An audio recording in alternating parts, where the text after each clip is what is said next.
ನಿಖರವಾಗಿ ಹಾಗೂ ನೈಜ ಸುದ್ದಿಗಳಿಗಾಗಿ ವೀಕ್ಷಿಸಿ ಸತ್ಯ ಸುದ್ದಿ. ನಮಸ್ಕಾರ ವೀಕ್ಷಕರೇ, ಸತ್ಯ ಸುದ್ದಿಯಲ್ಲಿ ನಿಮಗೆ ಸ್ವಾಗತ. ದಾವಣಗೆರೆ ಜಿಲ್ಲೆಯ ಚನ್ನಗಿರಿ ತಾಲೂಕನ್ನು ತಕ್ಷಣವೇ ಬಡ ಪೀಡಿತ ತಾಲೂಕು ಎಂದು ಘೋಷಿಸುವಂತೆ ಒತ್ತಾಯಿಸಿ ಕರ್ನಾಟಕ ರಾಜ್ಯ ರೈತ ಸಂಘ ಹಾಗೂ ಹಸಿರು ಸೇನಾ ವತಿಯಿಂದ ಬೃಹತ್ ಬೈಕ್ ರ್ಯಾಲಿ ಮತ್ತು ಪ್ರತಿಭಟನೆಯನ್ನು ನಡೆಸಲಾಯಿತು. ನೆಲ್ಲೂರಿನ ದುರ್ಗಾಂಬಿಕಾ ದೇವಸ್ಥಾನದಿಂದ ಆರಂಭಗೊಂಡ ರ್ಯಾಲಿ ತಾಲೂಕು ಕಚೇರಿಗೆ ತಲುಪಿ ತಹಸೀಲ್ದಾರ್ ನಾಗರಾಜ್ ರವರಿಗೆ ಮನವಿ ಸಲ್ಲಿಸಲಾಯಿತು. ತಾಲೂಕಿನಲ್ಲಿ ತೀವ್ರ ಮಳೆ ಕೊರತೆಯಿಂದ ಕೇವಲ 10% ಮಾತ್ರ ಬಿತ್ತನೆ ನಡೆದಿದ್ದು ರೈತರು ಸಂಕಷ್ಟದಲ್ಲಿದ್ದಾರೆ ಎಂದು ಪ್ರತಿಭಟನಾಕಾರರು ತಿಳಿಸಿದರು. ಬೆಳೆ ಸಾಲ ಮನ್ನಾ, ಸಾಲ ವಸೂಲಿ ಸ್ಥಗಿತ ಹಾಗೂ ರೈತರಿಗೆ ತುರ್ತು ಪರಿಹಾರ ನೀಡುವಂತೆ ರಾಜ್ಯ ಮತ್ತು ಕೇಂದ್ರ ಸರ್ಕಾರವನ್ನು ಆಗ್ರಹಿಸಿದರು. ಮನವಿಯನ್ನು ಸ್ವೀಕರಿಸಿದ ತಹಸೀಲ್ದಾರ್ ನಾಗರಾಜರವರು ಮಳೆ ಕೊರತೆ ಹಾಗೂ ಬೆಳೆ ಹಾನಿ ಕುರಿತು ವರದಿ ಸಿದ್ಧಪಡಿಸಿ ಜಿಲ್ಲಾ ಅಧಿಕಾರಿಗಳಿಗೆ ತಕ್ಷಣವೇ ಕಳಿಸಲಾಗುವುದು ಎಂದು ಭರವಸೆ ನೀಡಿದರು. ಪ್ರತಿಭಟನೆಯಲ್ಲಿ ರೈತ ಸಂಘದ ತಾಲೂಕು ಅಧ್ಯಕ್ಷ SR ರವಿಕುಮಾರ್ ಸೇರಿದಂತೆ ಹಲವು ರೈತ ಮುಖಂಡರು ಭಾಗವಹಿಸಿದ್ದರು. ವರದಿ ಡಿ ಗಿರೀಶ್, ಹೋದಿಗೆರೆ, ಸತ್ಯ ಸುದ್ದಿ ನ್ಯೂಸ್ ಕನ್ನಡ, ಚನ್ನಗಿರಿ. ಅಡಿಕೆ ತೋಟಗಳು ಈಗ ಚನ್ನಗಿರಿ ತಾಲೂಕನ್ನ ಬರ ಪೀಡಿತ ತಾಲೂಕು ಘೋಷಣೆ ಮಾಡಬೇಕು.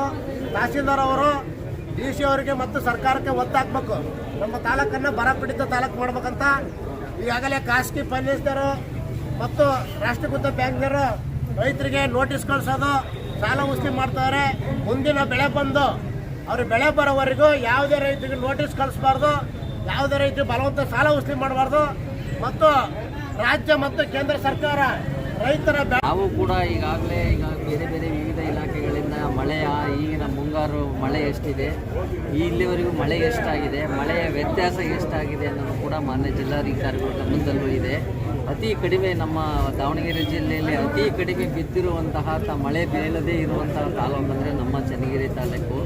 ವಾಡಿಕೆ ಮಳೆಗಿಂತಲೂ ಕೂಡ ತುಂಬ ಕಡಿಮೆ ಬಂದಿದೆ. ಕೆರೆಕಟ್ಟೆಗಳಲ್ಲಿ ನೀರಿಲ್ಲ, ಜಾನುವಾರುಗಳಿಗೂ ಕೂಡ ಕುಡಿಯೋಕ್ಕೆ ನೀರಿನ ಅಭಾವ ಆಗುತ್ತೆ ಅಂತೇಳಿ ಮಾನ್ಯ ಜಿಲ್ಲಾಧಿಕಾರಿಗಳು ಕೂಡ ನಮಗೆಲ್ಲರಿಗೂ ಕೂಡ ಸಭೆಯನ್ನು ಮಾಡಿ ಎಲ್ಲ ಸಂಬಂಧಪಟ್ಟ ಇಲಾಖೆ, ಎಲ್ಲ PDO ಇರ್ಬೋದು, ಕೃಷಿ ಇಲಾಖೆ ಇರ್ಬೋದು, ತೋಟಗಾರಿಕೆ ಇರ್ಬೋದು, ಯಾವುದೇ ಇಲಾಖೆಗೆ ಇದಕ್ಕೆ ಸಂಬಂಧಪಟ್ಟಂಥ ಇಲಾಖೆಗಳ ಮುಖಾಂತರ ಮಾನ್ಯ ಜಿಲ್ಲಾಧಿಕಾರಿಗಳು ಈಗಾಗಲೇ ಮೊದಲನೇ ಸುತ್ತಿನ ಸಭೆಯನ್ನು ಮಾಡಿದ್ದಾರೆ. ಅದರಂತೆ ಕೂಡ ಕೃಷಿ ಇಲಾಖೆಗೆ ಈಗಾಗಲೇ ನಾವು ಅಲ್ಲೇ ಹೇಳಿದ್ದೀವಿ, ನಮ್ಮಲ್ಲಿ ಬಿತ್ತನೆ ಆಗಿರೋಂಥ ಪ್ರದೇಶ ಎಷ್ಟು, ಬಿತ್ತನೆ ಆಗದೇ ಇರುವಂಥ ಪ್ರದೇಶ ಎಷ್ಟು, ಅದರಲ್ಲಿ ಬಿತ್ತನೆ ಆಗಿಯೂ ಕೂಡ ನಮ್ಮಲ್ಲಿ ಮಳೆ ಬರದೇ ಇರುವಂತಹ ಪ್ರದೇಶಗಳೆಷ್ಟು ಅಂತಲೂ ಕೂಡ ನಾವು ಗುರುತು ಮಾಡೋಕ್ಕೆ ಈಗಾಗಲೇ ಮಾನ್ಯ ಜಿಲ್ಲಾಧಿಕಾರಿಗಳು ಮತ್ತು ನಾವು ಎಲ್ಲ ಸಭೆಯನ್ನು ಮಾಡಿ ಉಪವಿಭಾಗಾಧಿಕಾರಿಗಳು ಮಾಡಿದ್ದಾರೆ. ಅದರಂತೆ ನೀವು ಮನವಿಯನ್ನು ಕೊಟ್ಟಿದ್ದಾರೆ. ಮನವಿಯನ್ನು ಕೂಡ ನಾನು ಮಾನ್ಯ ಜಿಲ್ಲಾಧಿಕಾರಿಗಳಿಗೆ ಹಾಗೂ ಸರ್ಕಾರಕ್ಕೆ ನಾನು ಇವತ್ತೇ ಕಳಿಸ್ಕೊಡ್ತೀನಿ ಅಂತ ಹೇಳ್ತೀನಿ. ಎಲ್ಲರಿಗೂ ನಮಸ್ಕಾರ.